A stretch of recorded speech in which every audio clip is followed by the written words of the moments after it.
honor the family and offer our condolences to the family of Mr. Freddie Gray.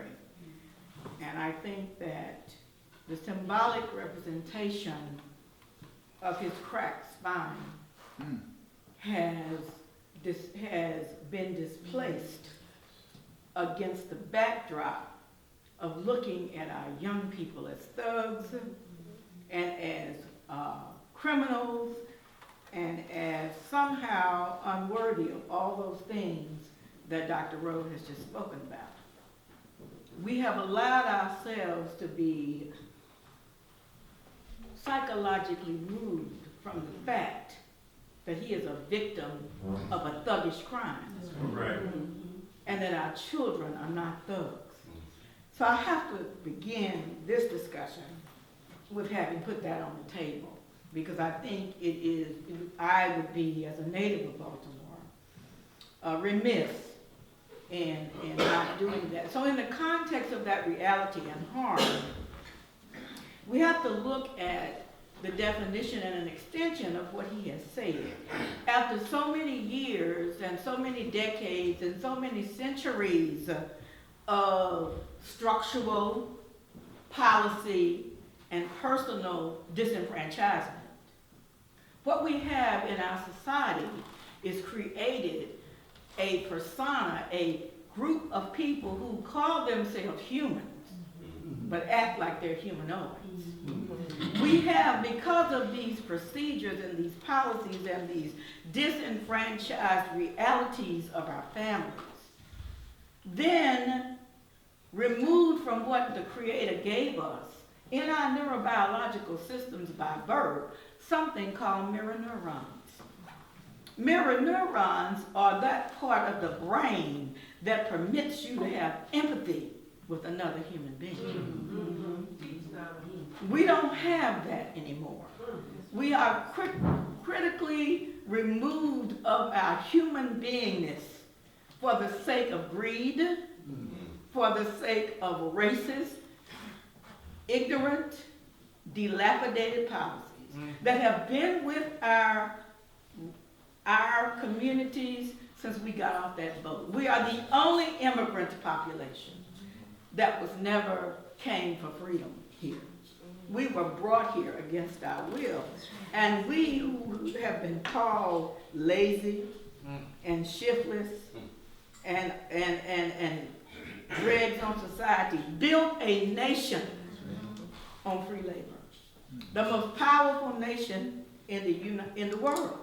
And as a result of that disenfranchisement, we have created for our children a harmful and unhealthy environment. We have created for ourselves.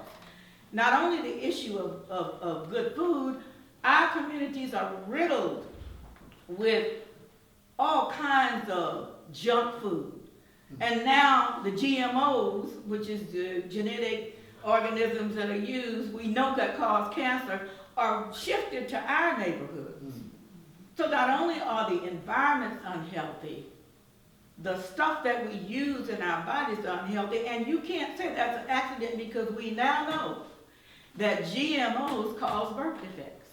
We now know that they increase the probability that your children will have some attention deficit disorder, some autism, all of these medical conditions that we know exist as a result of this so-called harm and this issue of structural disenfranchisement. Our position is not only do we define harm, but we also define how to get rid of it. And so part of getting rid of it has to do with the fact that we must begin as a community of caring human beings, not humanoids, to hold people, institutions, politicians accountable for their deliberate, calculated, and unhuman ability to destroy us as a people.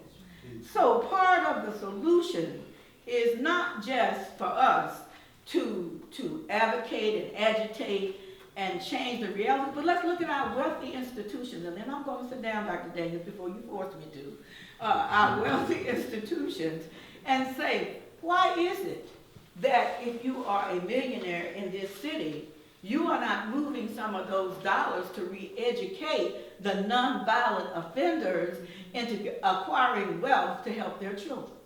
Why is that?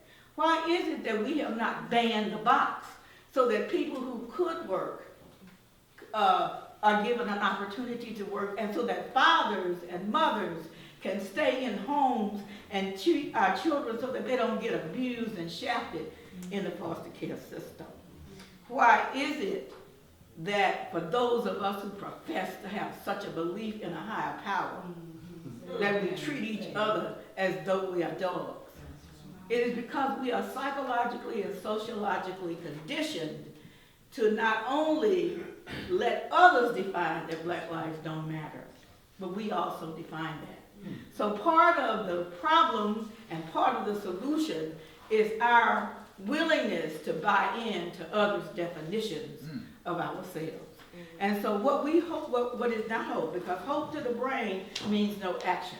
It only works on the right side of the brain. I'm sorry. It does not cross the corpus callosum to the left side for action.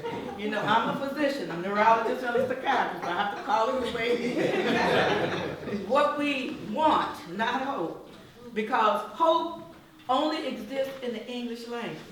It does not exist in any other language. Trying and hope is not phylogenetically laid down in the brain for action. So what we want to occur is for our people first to stop buying into the myths. Secondly, to advocate and agitate and demand that every institution that is making and gaining wealth in our cities across the United States of America is required to put some of those dollars back into our communities so that we can train young people how to also learn how to be able to take care of themselves. And thirdly, what we want is to get rid of politicians who are politricksons. Thank you.